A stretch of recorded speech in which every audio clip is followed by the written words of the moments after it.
Hello friends, இன்னைக்கு அம்மா கேட்டாங்க, பபுள் இன்னைக்கு ஃபுட் ரிவ்யூ பண்ணுறியா உன் வீடியோவுக்கு அப்படின்னு.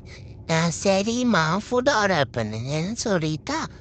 அது காரணம் ரொம்ப நேரம் ஆச்சு, ஃபுட்டே வரல.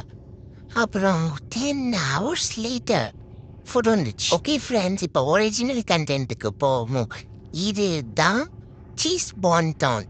இது ஒரு ஜாப்பனீஸ் ஃபுட்.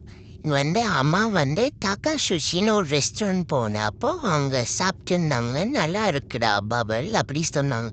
நான் சொன்னேன், அம்மா அம்மா நான் இந்த ஃபுட்டே ரிவ்யூ பண்ணுறேம்மா அப்படின்ட்டு. சரின்னு அம்மா கொடுத்ததை நான் சாப்பிட்டு பார்த்தேன். எனக்கு ஆக்சுவலாக ரொம்ப பிடிச்சிருந்தது. நல்லா டேஸ்டியாகவும் இருந்துச்சு. சொன்னேன், அப்போ இன்னும் கொஞ்சம் கொடுங்கம்மா அப்படின்ட்டு இன்னும் ஒரு 2 to 3 சீஸ் மாண்டான் சாப்பிட்டேன். நீங்களும் பிடிச்சிருந்துச்சுன்னா நான் கீழே மார்க் பண்ணியிருக்க பிளேஸில் போய் சீஸ் மாண்டான் கொடுங்கன்னு வாங்கி சாப்பிடுங்க.